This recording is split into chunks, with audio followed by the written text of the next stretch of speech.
সরকার নিজেদের কর্মকাণ্ডের কারণে হয়তো আমাদেরকে আবার এই স্বপ্নটাকে উনি ভঙ্গুর করে দেবেন। আশা করি আপনি এই যে সংস্কারের কথা বলেন ভাই, দুঃখের কথা, এই যে আমার ভাই পান্না ভাই আসছেন, বিচার বিভাগ কি আছে কোথাও? এটা তো 15 বছরে এটা প্রায় ধ্বংস হয়ে গেছে। সাংঘাতিক অবস্থা। আপনি দেখছেন না উচ্চ আদালতে কি হচ্ছে? 12 জন বিচারপতিকে বসায় রেখে দিচ্ছে, এর আগে 3 জনকে রাখছিল। নিম্ন আদালতের কি অবস্থা হচ্ছে ওখানে? হাতাহাতি, মারামারি। এটা কি সুস্থ লক্ষণ? একটা আগে একটা সিন্ডিকেট ছিল, এখন আরেক গ্রুপ সিন্ডিকেট দাঁড়ায় গেছে সব জায়গায়। নিম্ন আদালত বেল নিয়ে বাণিজ্য হচ্ছে, এগুলো দেখছেন না? কিন্তু সমাজটা তো আরো পৌঁছে যাচ্ছে দেখি। আমাদের পুলিশ ভাইয়েরা, তাদের তো চরিত্রের কোনো পরিবর্তন হয়েছে মনে হয় না। শত শত মামলার আসামি, 300, 400, 500, বিরাট ব্যবসা বাণিজ্য শুরু হয়েছে, এবং সেই ব্যবসা বাণিজ্য এখন কোর্ট কাছারির মধ্যেও নাজেল হয়েছে। শুনুন আরেকটা কি কাজ করেছে, বিচার সংস্কার কমিশন একটা হয়েছে, তারা তো দেবে কিছু।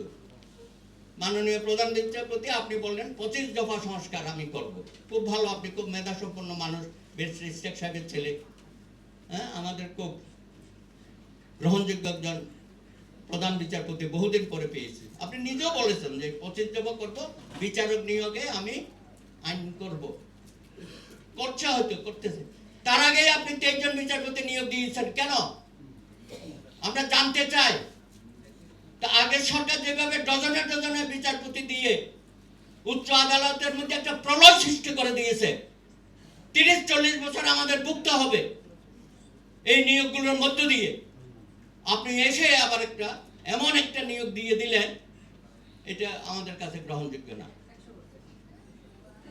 তো আমরা কি এইভাবে করতে থাকবো? এখনো ভাবে সুস্পষ্টভাবে আপনারা কিছু বলছেন না বিচার বিভাগের কোথায় গিয়ে সংস্কার করবেন।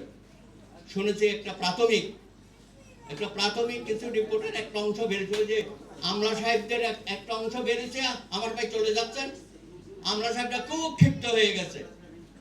যারা রিটায়ার্ড করেছে 10-15 বছর আগে, তারা সহ আমার ভাই 2 জন দা এখানে আছেন, এবং যারা ডিপ্রাইভ হয়েছে তাদের রেট্রোস্পেক্টিভ প্রমোশন এগুলো তো দিতে হবে।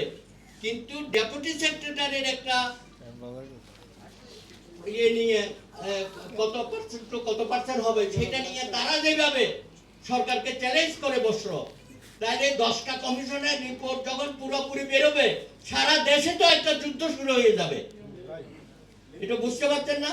আমি বিচার বিভাগের কথা বলি, মানে একটা রেশিও, উকিল সাহেব থেকে কতজন যাবে, জেলা জজ থেকে কতজন যাবে, 3:2। এখন তারা বেশি চাচ্ছে, আইনজীবীর থেকে সংখ্যা বেশি, এখনো প্রকাশ হয় না। এটা হওয়ার আগে বিচার বিভাগের যারা কর্মকর্তা আছেন, ওদের একটা সমিতি আছে, আমাদের প্রশাসনের কর্মকর্তাদের সমিতি আছে, ক্লাব আছে, এদেরও একটা সমিতি আছে। তারা একটা বিবৃতি দিয়ে বসে আছে, সরকারকে চ্যালেঞ্জ করে যে এই কমিশনের রিপোর্ট আমরা মানি না। তো বুঝেন, ইউনূস সাহেব আপনি যে সংস্কার করবেন, আমি তো শেষ পর্যন্ত দেখবো এখানে কুসংস্কার না অপসংস্কার না সারা বাংলাদেশে একটা হট্টগোল। এখনো পুলিশেরটা বের হয় নাই। পুলিশেরটা বের হলে আমি তো দেখি এখানে একটা খুনাখুনি হয়ে যাবে। প্রশাসনে হাঁটাহাঁটি হয়েছে, আপনারা দেখেছেন।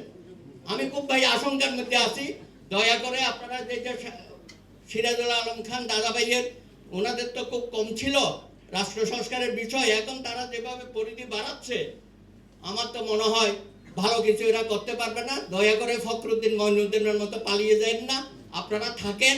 খুব দ্রুততম সময়ে 2025 সনের মধ্যে নির্বাচনে রোডম্যাপ ঘোষণা করে বিশ্বনন্দিত প্রফেসর ইউনূস আপনি আপনার